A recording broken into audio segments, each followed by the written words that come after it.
یہ سورہ ہود میں اللہ نے سات نبیوں اور ان کی قوموں کے واقعات بیان فرمائے۔ نوح علیہ السلام، ہود علیہ السلام، صالح علیہ السلام، ابراہیم علیہ السلام، لوط علیہ السلام، شعیب علیہ السلام، موسیٰ اور ان کی قوم یعنی فرعون۔ یہ 7 واقعات کے بعد اللہ نے اس سورت کا خاتمہ فرمایا، وَإِلَيْهِ يُرْجَعُ الْأَمْرُ كُلُّهُ وَكُلًّا نَقُصُّ عَلَيْكَ مِنْ أَنْبَاءِ الرُّسُلِ مَا نُثَبِّتُ بِفُؤَادِكَ۔ ہم یہ قصے بیان کر رہے ہیں، رسولوں کے جو واقعات بیان کر رہے ہیں تاکہ آپ کے دلوں کو ثابت قدمی عطا فرمائے کہ یہ انبیاء کرام اور رسول علیہ السلام تعداد میں وسائل میں کمزور تھے لیکن ایمان میں قوی تھے۔ اللہ نے ان کی نصرت فرمائی اور ان کی بغاوت کرنے والی قوم کو اللہ نے صرف ہستی سے نیست و نابود کر دیا۔ اس میں اشارہ ہے کہ مکے کے اندر جو مخالفت ہو رہی ہے اور دنیا میں جو مخالفت ہو رہی ہے، فلسطین میں مخالفت ہو رہی ہے، امریکہ میں مخالفت ہو رہی ہے، یورپ میں مخالفت ہو رہی ہے، یہاں تک کہ 80 ممالک اسلام کے خلاف متحد ہو جائیں گے اسلام کو مٹانے کے لیے، لیکن اللہ تعالیٰ ان کو قصے پارینہ بنا دے گا اور اسلام کو پوری دنیا میں غالب کرے گا اور پوری دنیا میں امن آئے گا، کیونکہ دین آیا ہے غالب ہونے کے لیے، امن قائم کرنے کے لیے آیا ہے۔ اور اس کے بعد اللہ نے اس سورت کے خاتمے کا الیہ یرجع الامر کلہ، سارے معاملات اللہ کی طرف پلٹے ہیں، انجام کار اللہ کے پاس ہے، حالات اللہ کی طرف لوٹتے ہیں، قوموں کے حالات کو اللہ ہی بناتا اور بگاڑتا ہے۔ لہذا آپ چاہتے ہیں کہ امت کے حالات صحیح ہو، آپ کے حالات صحیح ہوں تو آپ کو 2 کام کرنا ہے، فاعبدہ وتوکل علیہ، آپ اللہ کی عبادت کریں اور اللہ پہ توکل کریں۔ عبادت اللہ کے لیے، مدد بھی اللہ پہ کرنا ہے، بھروسہ اللہ پہ رکھنا ہے، اور اسی لیے اللہ نے اس کے بعد والی جو سورہ یوسف کے اندر اللہ نے یوسف علیہ السلام کا واقعہ بیان کیا، جس کو اللہ نے احسن القصص کہا ہے۔ تمام قصوں میں سب سے خوبصورت قصہ ہے حضرت یوسف علیہ السلام، کہ یوسف علیہ السلام کو اللہ نے دنیا کی آدھی خوبصورتی عطا فرمائی تھی۔ نمبر 2، سب سے متقی پرہیزگار خاندان دنیا کا یوسف علیہ السلام کا تھا، بخاری مسلم۔ کریم بن کریم بن کریم ابن الکریم ابن الکریم ابن الکریم، یوسف بن یعقوب بن اسحاق بن ابراہیم۔ اور اس اعتبار سے کہ اللہ تعالیٰ نے یوسف علیہ السلام کو بچپن میں حکمت اور دانائی سے نوازا تھا، اور اللہ رب العالمین نے انہیں سچا اور اچھا خواب دکھلایا تھا کہ 11 ستارے اور سورج اور چاند انہیں سجدہ کر رہے ہیں، یعنی اس میں اشارہ تھا کہ زمانہ آئے گا کہ ان کے سارے بھائی جو ان کے حاسد تھے اور ان کے دشمن ثابت ہوئے، ایک زمانہ آئے گا کہ سب ان کے سامنے زیر ہو جائیں گے، سرنڈر کر جائیں گے، اور ان کے ماں باپ جو ان سے پچھڑ گئے اللہ ان سے ملاقات کرا دے گا۔ چنانچہ اس خواب کی تعبیر حضرت یعقوب علیہ السلام نے کہا کہ کذالک یجتبیک ربک، تیرا رب تجھے چنے گا، علم و حکمت کی تعلیم دے گا، خوابوں کی تعبیر بتائے گا۔ لا تقصر رؤیاک علی اخوتک، اپنے خواب کو بھائیوں سے بیان مت کرو۔ کیوں؟ اس لیے کہ جو انسان اچھا خواب دیکھتا ہے اسے اس آدمی کو بتانا چاہیے جو خیر خواہ ہو، جو دین کو جانتا ہو، جو معاملہ فہم ہو، کیونکہ خوابوں کی غلط تعبیر کرنے سے وہ چیز غلط بھی ہو جاتی ہے۔ نمبر 1۔ نمبر 2، ہر خاص و عام کو خواب کا تذکرہ نہیں کرنا چاہیے، بلکہ سلف کا طریقہ تھا کہ وہ خواب کی تعبیر ہی نہیں کرتے، اللہ کے حوالے کر دیتے تھے۔ اور یہ نبی صلی اللہ علیہ وسلم کا طریقہ تھا کہ فجر کی نماز کے بعد آپ خوابوں کی تعبیر کرتے تھے، اور آپ صلی اللہ علیہ وسلم صحابہ کو بھی بولتے تھے کہ تم تعبیر کرو۔ چنانچہ کبھی کبھی حضرت ابو بکر صدیق بھی خواب کی تعبیر کرتے تھے۔ آپ نے فرمایا یہ تعبیر صحیح ہے اور یہ غلطی ہے، یہ کہ ایک اللہ کا خاص گفٹ ہے جو ہر آدمی کو خوابوں کی تعبیر کا علم نہیں ہوتا۔ بہرحال حضرت یوسف علیہ السلام کے بھائیوں نے، جو کہ نیک اور صالح خاندان سے تھے، دیندار لوگ تھے، ایماندار تھے، پھر بھی بھائی سے حسد کرنے لگے، پھر بھی بھائی کے قتل کی سازش کی، پھر بھی بھائی کو کنویں میں ڈال دیا، حالانکہ نکلے تھے کھیل کے لیے، لیکن ان کے دل میں حسد کی آگ بھڑ گئی۔ اس کی وجہ کیا ہے کہ باپ کو چاہیے کہ تمام بیٹوں کو برابر دیکھے، اگر کسی کو کم دیکھیں گے، کسی کو زیادہ دیکھیں گے، چاہے جتنا شریف خاندان ہو، چاہے ان کے بیٹے جتنے بھی نیک ہوں، ان کے اندر حسد کی آگ بھڑکے گی۔ یوسف علیہ السلام کی طرف زیادہ میلان تھا ان کا، تو اللہ رب العالمین نے ان بھائیوں کو جنہوں نے ان کو کنویں میں ڈالا تھا، اور حضرت یوسف علیہ السلام کو اللہ نے کنویں سے نکلوا کر مصر کے بازار میں بچھوایا، اور اس وقت کا جو امرات العزیز یعنی جو عزیز مصر تھا، مصر کا بادشاہ، اس نے اسے خریدا اور اپنی بیوی سے کہا کہ اقربی مثواں، اس کی تعظیم کرو کیونکہ ہم لاملد ہیں، ہو سکتا ہے یہ لڑکا بن جائے. لیکن یوسف علیہ السلام کی خوبصورتی پر عزیز کی بیوی فدا ہو گئی. افسوس ہے کہ دنیا اس کے زلیخا کے نام سے جانتی ہے. زلیخا کا کوئی وجود نہیں ہے. لفظ زلیخا حدیث میں ہے ہی نہیں، یہ اسرائیلیات ہے. اور نہ یہ ثابت ہے کہ یوسف علیہ السلام کی شادی عزیز مصر یعنی زلیخا سے، نعوذ باللہ من ذلک، ہرگز نہیں. بس عزیز کی بیوی اس پر فدا ہو گئی، جس کا لمبا واقعہ ہے، اور اس نے فحاشی بے حیائی کی دعوت دی. تو اللہ رب العالمین نے کیا حضرت یوسف کو نہیں بچایا؟ کیوں بچایا؟ اس لیے نہیں کہ وہ سب سے خوبصورت، اس لیے نہیں کہ وہ سب سے پرہیزگار خاندان کے فرد تھے. اللہ نے کیوں بچایا؟ چند خوبیوں کا تذکرہ کیا. معاذ اللہ، اللہ سے پناہ مانگی. یہ انٹرنیٹ کی برائی، یہ فیس بک کی برائی، یہ چینلوں کی برائی، یہ راستے کی بے پردگی، یا عورتوں کی بے پردگی یا عریانیت، اس سے بچنے کا راستہ یہ ہے کہ آپ کبھی بھی دیکھیں تو پڑھیں اعوذ باللہ من الشیطان الرجیم، اللہ سے پناہ مانگیں. کوئی بھی موبائل کھولے گندی تصویر آئے پڑھیں اعوذ باللہ من الشیطان الرجیم. کوئی عورت خوشبو لگا کے نکلتی ہے، اس سے عورت زانیہ عورت ہے، فاحشہ عورت ہے، اس کی نماز قبول نہیں ہوگی. اگر آپ نصیحت کر سکتے ہیں نصیحت کریں، نہیں تو اعوذ باللہ من الشیطان الرجیم. اس لیے کہ اللہ کے نبی صلی اللہ علیہ وسلم کی حدیث ہے، نساء کاسیات عاریات مائلات ممیلات رؤوسهن كأسنمة البخت المائل لا يدخلن الجنة ولا يجدن ريحها. آخری زمانے میں کچھ عورتیں ہوں گی جو کپڑا پہننے کے بعد بھی ننگی ہوں گی، باریک کپڑے پہنیں گی، شہرت کا لباس پہنیں گی، تنگ اور چست لباس پہنیں گی، ان کے سر اونٹنی کے کوہان کی طرح اوپر ہوں گے. ایسی عورت جنت کی خوشبو نہیں پا سکتی، جنت میں نہیں جا سکتی. حضرت یوسف علیہ السلام کو اللہ نے اس فحاشی و بے حیائی سے بچایا. بند وغلقت الابواب، اس عورت نے تیزی سے دروازہ بند کر دیا. وقالت ہیت لک وفی قراء ہیت لک، دونوں قرأت ہے، آؤ میرے پاس برائی کرو. وہاں کوئی سر معنی نہیں تھی، صرف اللہ کا تقویٰ تھا. اللہ سے پناہ مانگی. اللہ نے کیوں بچایا؟ لنصرف عنہ السوء والفحشاء، اس برائی کو اور بے حیائی کو یوسف علیہ السلام سے دور کیوں کیا؟ انہ من عبادنا المخلصین، وہ اللہ کے مخلص بندے تھے. وہ ہر کام اللہ کے لیے کرتے تھے، دنیا کو خوش نہیں، اللہ کی رضا چاہتے تھے.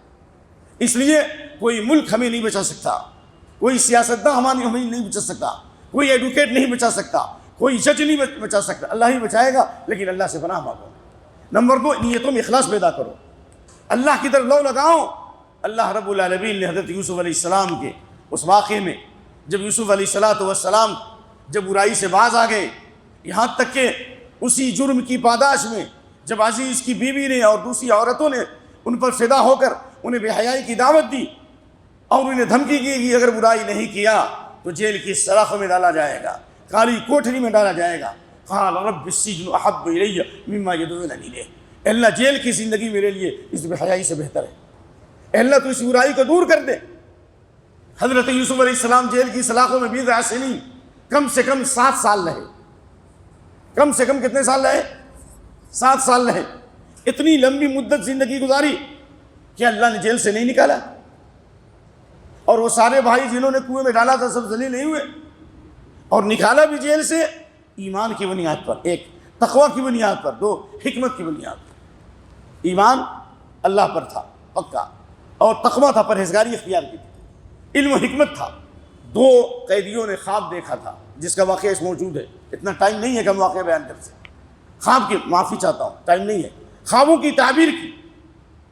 ایک کے بارے میں کہا کہ تم زندہ رہو گے اور اچھی زندگی ملے گی، فنوں کو نچوڑو گے، اور دوسرے کو کہا کہ تمہاری گردن مار دی جائے گی. جو آدمی زندہ رہا، جب اس نے دیکھا کہ بادشاہ نے خواب دیکھا کہ 7 دبلی گائیں اور 7 موٹی گائیں کو کھا رہی ہیں، اور 7 سوکھی بالیاں اور 7 ہری بالیاں تھیں. ظاہر سی بات ہے اس خواب کی تعبیر کون کر سکتا ہے؟ وہی کرے گا جس میں اللہ نے دیا. بادشاہ نے کہا کہ یہ خواب کی تعبیر کرو. ان کے سارے حاشیہ بردار نے کہا یہ ہمارے بس کی بات نہیں ہے، یہ پرگندہ خیالات ہیں. فوراً وہ جیل کا قیدی جو رہا ہوا تھا کہا تھا نہیں مجھے بھیجو، اور یوسف کے پاس بھیجو، وہ بہت بڑا آدمی ہے، بہت پرہیزگار ہے، بہت سچا ہے، وہ خواب کی تعبیر کرے گا. چنانچہ خواب کی تعبیر انہوں نے پوچھی. حضرت یوسف علیہ السلام نے کہا کہ 7 سال تک تو خوشحالی آئے گی، اور اس کے بعد فرقہ سالی آنے والی ہے، اور یہ بھی بتا دیا کہ ملک کے نظام کو درست کرنے کے لیے اور قحط سالی کی مصیبت سے نجات پانے کے لیے تدبیر بھی بتا دی۔ کیا کہا کہ فَذَرُوهُ فِي سُنبُلِهِ، جو بالیاں ہوں اور جو غلے ہوں ان کو انہی بالیوں میں رہنے دو۔ اور اس کے بعد حضرت یوسف علیہ السلام کی اس خواب کی تعبیر جب اس وقت کے بادشاہ کے سامنے کی گئی تو ہکا بکا رہ گیا، ہاں یہ تو بالکل سچا خواب ہے، لے آؤ اس کو، میں اس کو جو ہے اپنے خزانے کا مالک بنا دوں گا۔ یوسف علیہ السلام کو جب لایا گیا تو کہا کہ میں نہیں جاؤں گا، پہلے یہ بتاؤ کہ جن عورتوں نے اپنی انگلیوں کو کاٹا میری یاد میں۔ یوسف علیہ السلام کو جو مصر کی عورتوں نے جب دیکھا اور ان کے لیے جو بہترین توشک تکیہ تیار کیا گیا اور پھل رکھا گیا کہ پھل کو کاٹ کے کھاؤ، یوسف علیہ السلام کی خوبصورتی پر ایسے فدا ہوئی کہ انہوں نے انگلیوں کو کاٹ دیا۔ یہی صحیح تفسیر ہے، دوسری تفسیر صحیح نہیں ہے جو اس میں دھاندلی کی جاتی ہے، چاہے کتنا بڑا عالم بیان کرے۔ تو ان عورتوں نے کہا ما علمنا علی سوء، یوسف پاک دامن تھا، ان ھذا الا ملک کریم، وہ تو فرشتہ کی طرح نیک تھا، یہ غلطی ہماری تھی، ہم نے برائی کی دعوت۔ پھر یوسف علیہ السلام جب لائے گئے تو انہوں نے کہا انی مکین امین اجعلنی علی خزائن الارض، مجھے زمین کے خزانے کا مالک بنائیے، انی حفیظ علیم، میں ملک کے باغ ڈور کو سنبھالنے کی صلاحیت رکھتا ہوں اور ملک چلانے کا علم رکھتا ہوں۔ اس سے ایک مسئلہ مستمد ہوا حضرت، اگر کوئی جاہل کوئی قوم کی قیادت کر رہا ہے اور وہ غلط راستے پہ لے جا رہا ہے اور آپ عالم ہیں تو علم کا اظہار فرض ہے۔ علم کا اظہار کیا ہے؟ فرض ہے۔ ایک آدمی جنازہ پڑھانے کے لیے آیا، اس کو جنازے کی دعا یاد نہیں، ہٹاؤ اس کو۔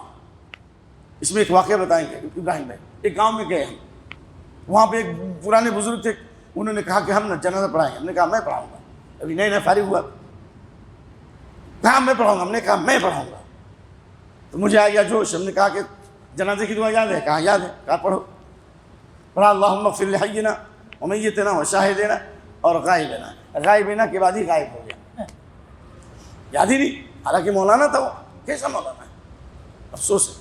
تو اس کبھی کبھی علم کا اظہار کیا ہے؟ ضرور ہے، جاہل امامت کرے، غلط لوگ راستے پہ آئیں تو انی حفیظ علیم، آپ کہیے کہ میرے اندر یہ صلاحیت ہے۔ حضرت ابن عباس کہتے تھے کہ دنیا کے کسی خطے میں کوئی شر اور فتنہ پھیلتا ہے اور میرے پاس جب وہ فتنہ آتا ہے میں سنت کی روشنی میں اس کو رد کرتا ہوں، اور میں ان لوگوں میں ہوں جن کو اللہ نے قرآن کا علم دیا ہے، پختہ علم دیا، کوئی حدیث۔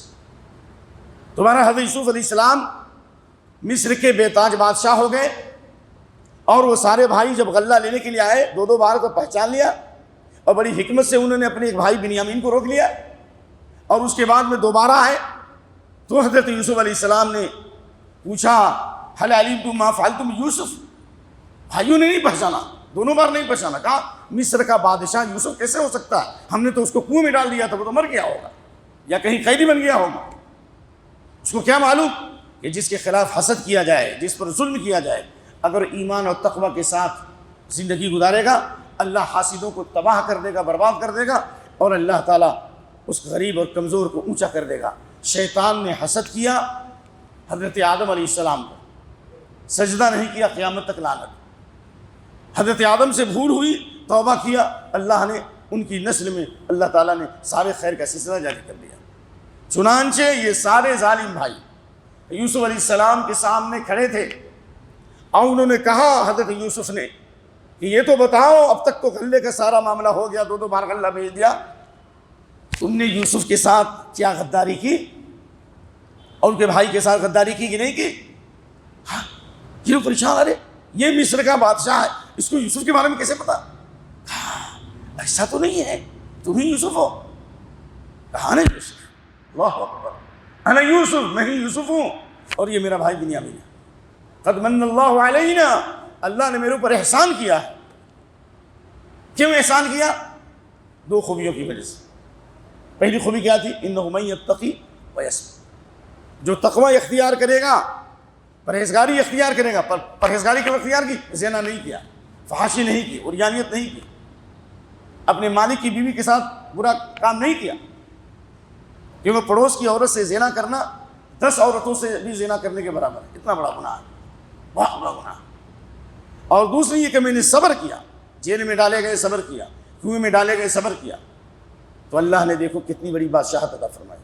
عزت بھی ملی، نبوت بھی ملی، شہرت بھی ملی، دولت بھی ملی، اور اللہ نے سب سے بڑھ کر اللہ نے دنیا اور آخرت کی سب سے بڑی نعمت عطا فرمائی، ایمان عطا فرمائی۔ اور وہ سارے ظالم بھائی تھے، چاہتے تو سب کو مار ڈال دے، لیکن کہا لا تثریب علیکم اليوم، تمہارے اوپر کوئی گرفت نہیں ہے۔ نمبر دو، یہ نہیں کہا کہ تم نے غداری کی، کہا قد نزغ الشیطان بینی و بین اخوتی، شیطان نے میرے درمیان، میرے بھائیوں کے درمیان نفرت پیدا کر دی۔ آج بھائی بھائی سے کٹ رہا ہے، چچا بھتیجے سے کٹ رہا ہے، سب کی شکایتیں، جماعت جمعیت کی ہم شکایتیں کرتے ہیں۔ اللہ سے ڈرو میرے بھائیوں، یہ کہو کہ شیطان نے ہمارے اندر عداوت ڈال دی ہے، نفرت ڈال دی، شیطان نے ڈالا، شیطان کو قصوروار بنایا، بھائیوں کو معاف کر دیا۔ اللہ اکبر، اللہ اکبر۔ ما زاد اللہ، اللہ کے نبی نے 3 چیزوں پر قسم کھائی ہے، ان میں سے ایک ما زاد اللہ بعفو الا عزا، جو کسی کو معاف کر دے گا اللہ اس کی عزت میں اضافہ کرے گا۔ اللہ اکبر۔ من تواضع للہ رفع اللہ، جو اللہ کے لیے جھکتا ہے اللہ اس کو بلند کرتا ہے۔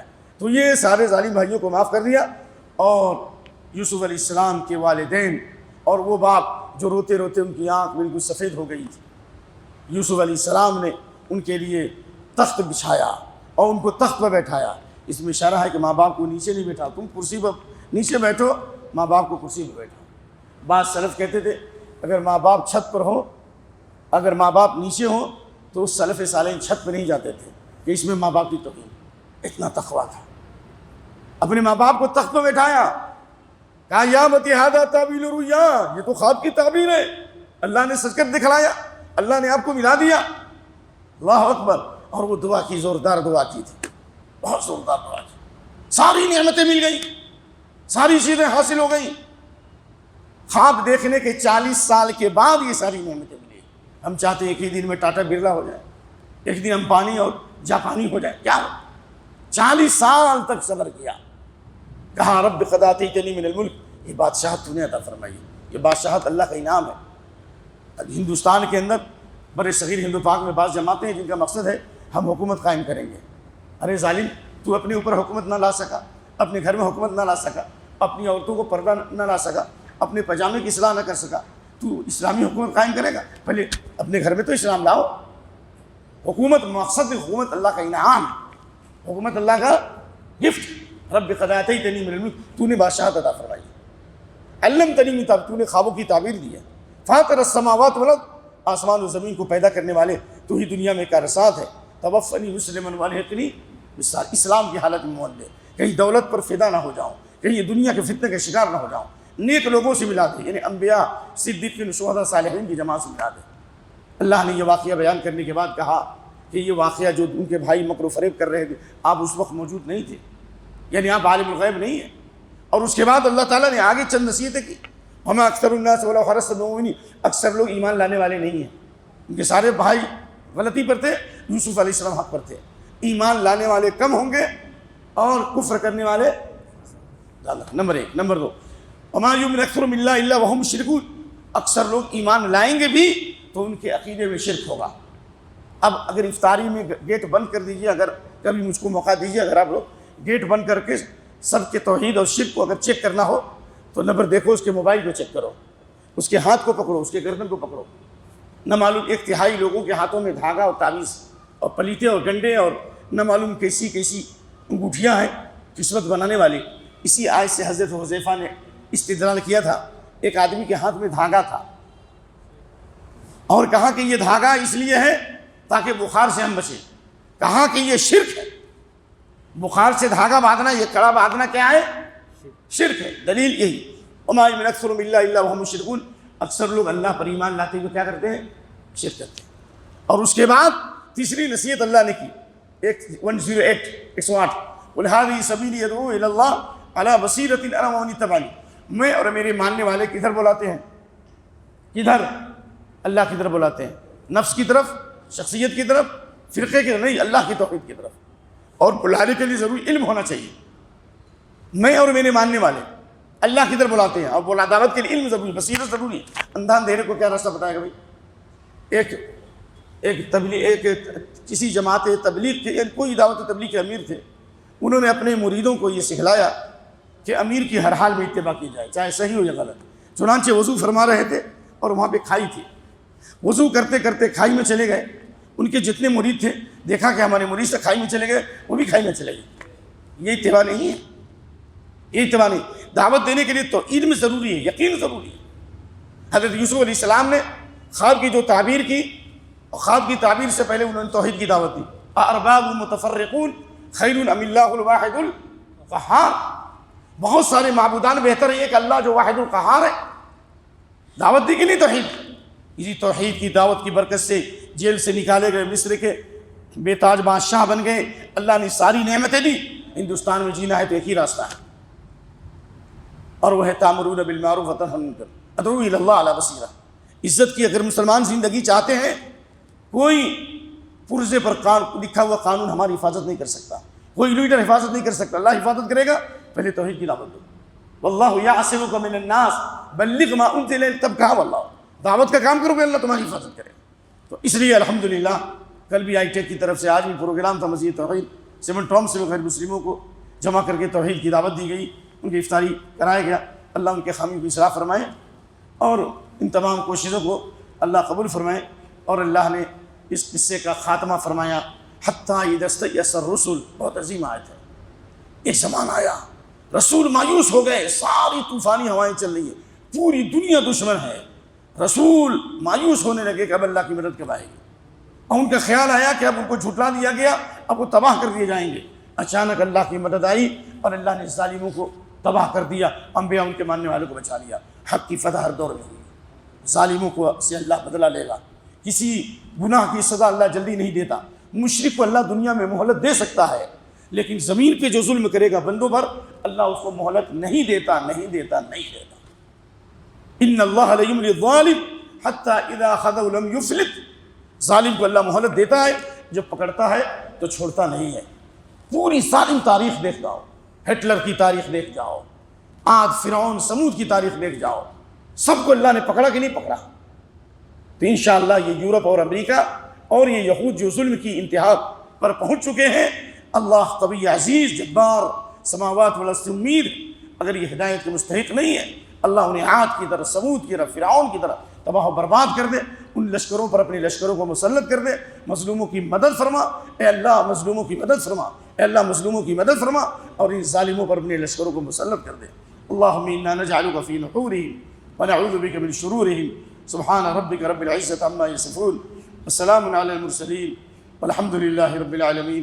السلام علیکم ورحمۃ اللہ وبرکاتہ.